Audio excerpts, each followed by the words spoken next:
Hey guys, it's me. Just another inbox review. It's one of the last of the stash I got last month.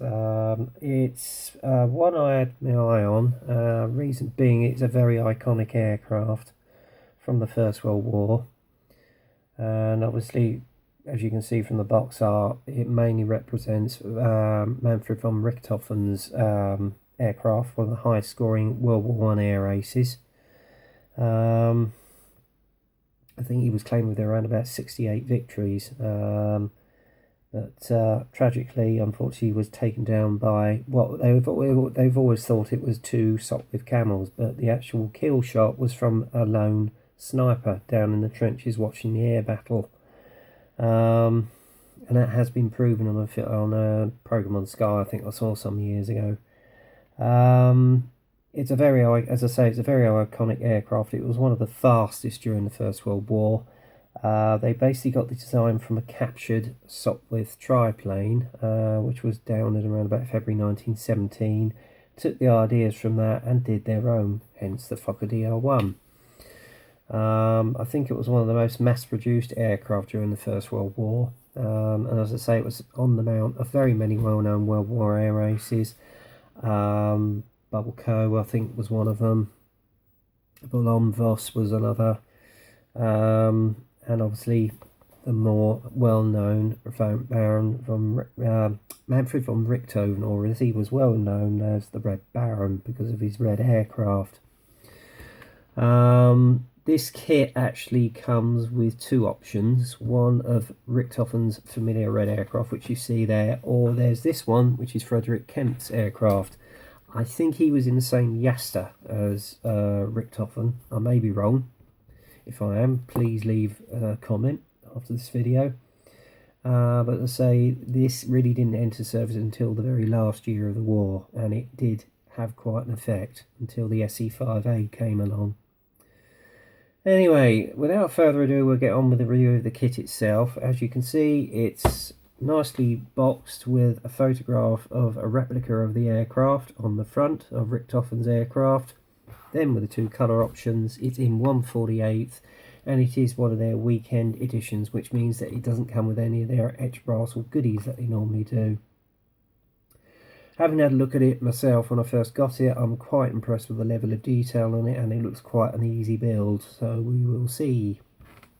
And what I will be doing with this entry this is going to be my entry into Lens, that's Chancellor North Wales, First World War I group build, but that won't be until 3 years from now, because in effect this was when this aircraft was mainly used, around about 1918. So come 2018, on the 100th anniversary, I'll be building this. Okay, so there you go then, you heard it first from me. Alright. As I say, it's basically got the familiar box art with a photograph of a replica of the aircraft on the front.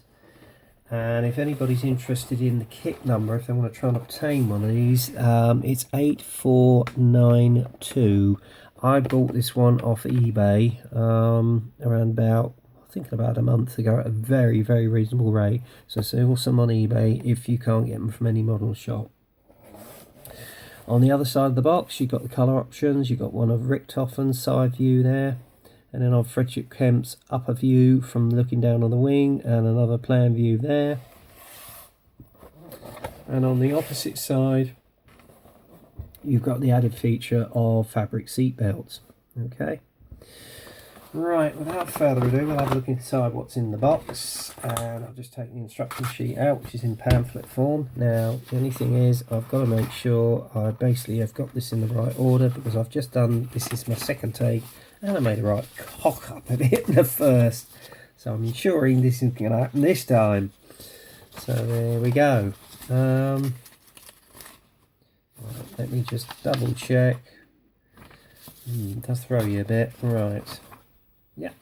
Yeah, I've got it in the right order now, guys. Right. I'll just take the decals out. Now, first off, you've got a history of the aircraft on the front. Okay, and then as you open it up, if I open it up first, you've got a sprue tree guide, and I think similar to Dragon, these blue parts are basically parts you're not going to need in the kit. So obviously they're looking at doing other options of this aircraft, which is going to be interesting. And then obviously you've got Mr. Colour Guide there, but again, if you've got the Hobby Colour app, you can download that from Play Store and convert the Hobby colours to any brand of paint that you may so desire. And then underneath you've got the various symbols, and then on the first stage of the assembly, you basically put the internal frame into the side of the fuselage, and I'm not quite sure, there's another part that goes in there. You build up the rudder pedals.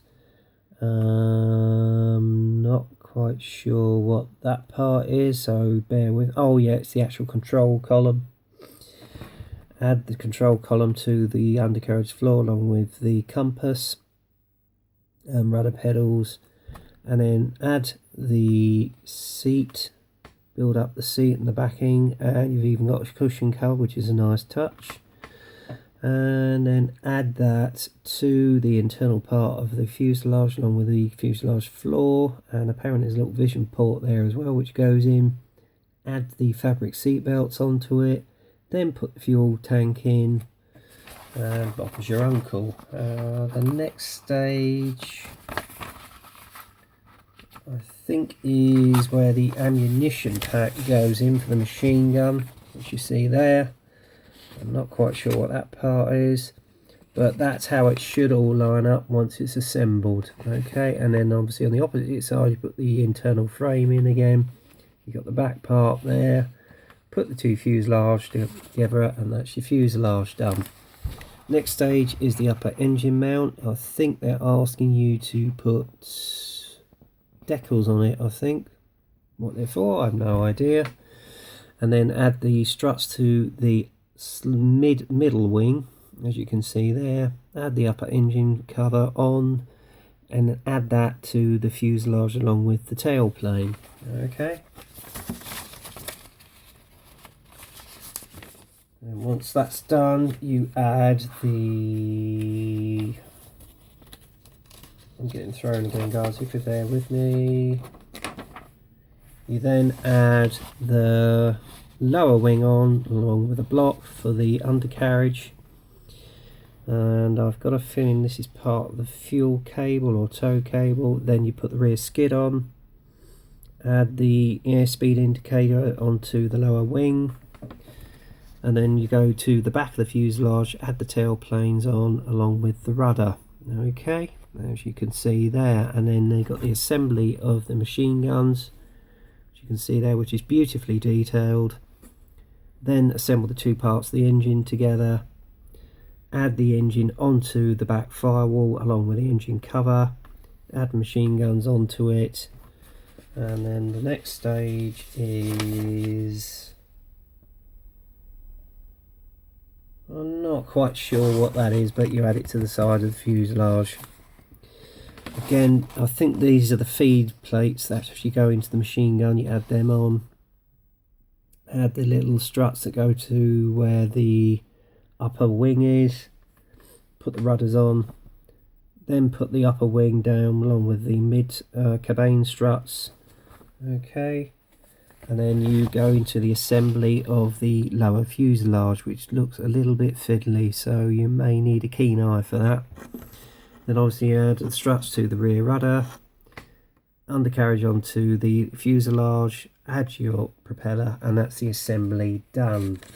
Okay, now you've got the colour call outs here. Now this is a lovely call out plane. You've got Richthofen's aircraft, obviously, and then Frederick Kemp's. Now I haven't quite made my mind up which one I'm going to do, to be honest. I am sort of looking toward Kemp's aircraft because it does look far more interesting with the colour scheme, and also with the decals and that you've got on there and the stencil, so that may be the more of a possibility.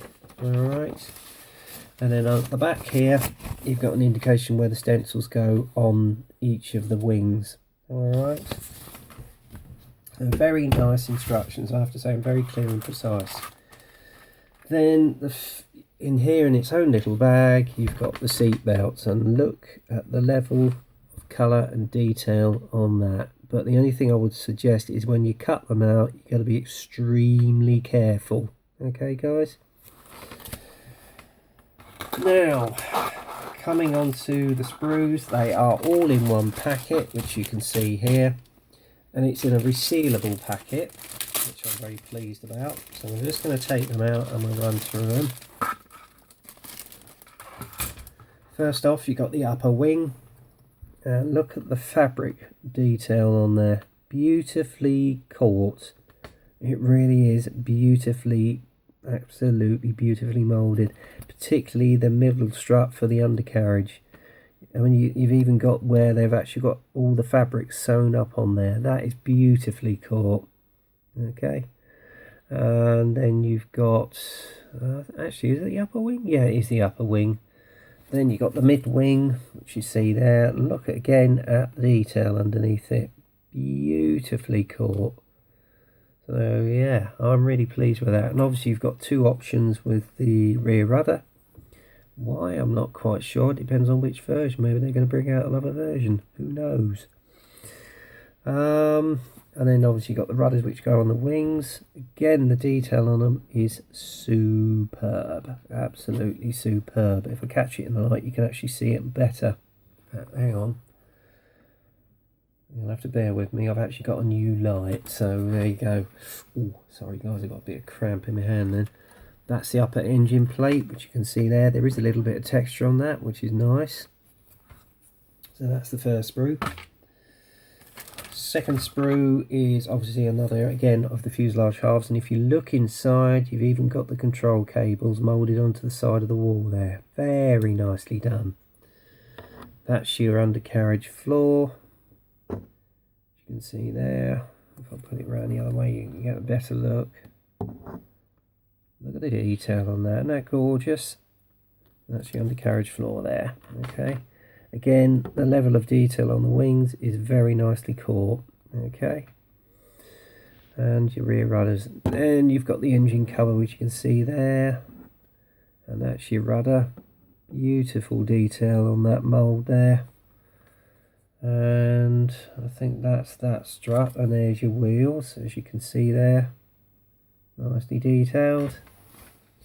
And then you've got the final sprue, which is your engine, and if I get that in the light again, that's very nicely detailed. It'll come up nice with an oil wash and a little bit of dry brushing. And there's your machine gun. Okay, if I get it a little bit closer guys, it's a little bit blurred, I know, this damn camera's not focusing again. Okay, actually you can get a better view right here. Look at the detail on that.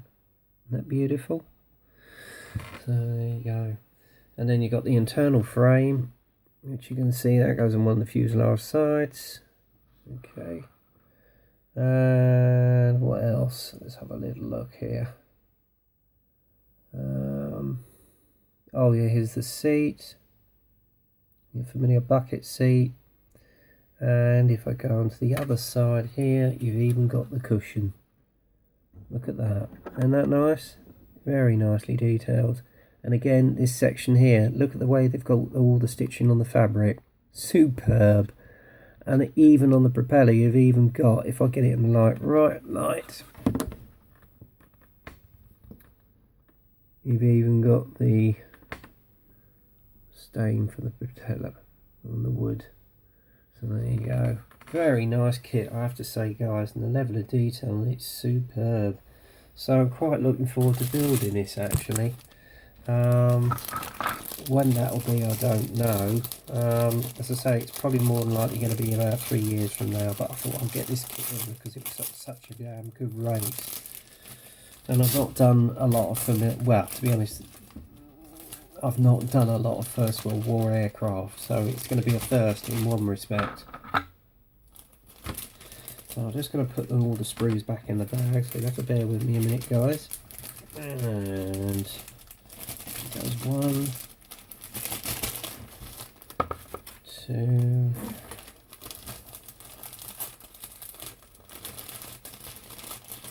I'm being very careful because I don't want to lose any of the parts on this. Plastic is quite hard on this, I must admit, so whether it's a limited edition range kit, I don't know, but quite sturdy. So that's going to be nice to build. So, good thing again, as I say, it's got a resealable bag. Job done. So there you are. And I'll put the seat belts back in, and again with the decals, they're in a resealable bag. So it's very well thought out. So hats off to Eduard for this. I'll just take off the backing sheet, and then you can see all the stencils that have got to go onto the kit. That's going to be quite time consuming, I must say. What these decals are like, I do not know. They are a little bit on the shiny side, so I think there's going to need to be quite a lot of decal solution to go on this. But there you go, there's the familiar lettering for Frederick Kemp's aircraft, which you can see there. Okay, very nicely caught. Then obviously the familiar writing goes on the side of the aircraft. And there we are, all done. So yeah, that, my friends, is the Eduard Weekend Edition Fokker DR1 in a nutshell.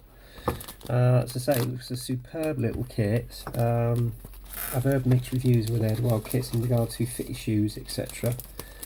Particularly Martin Lamont, who's the international scale modeller over in the USA. He had a bit of a nightmare with his Spitfire, the 132nd one. Or was it another one? Oh no, it was the Messerschmitt ME109E3 that he recently did. But we'll see what this one's going to be like. But I say, if you want to get hold of one of these, superb detail on the kit, and if you're a First World War fan, get one. Alright? Anyway, hope you enjoyed the review. If you did, subscribe and leave your comments, and I'll see you on the next one. So until then, get busy on the workbench, you guys be good, and I'll speak to you soon. Cheers.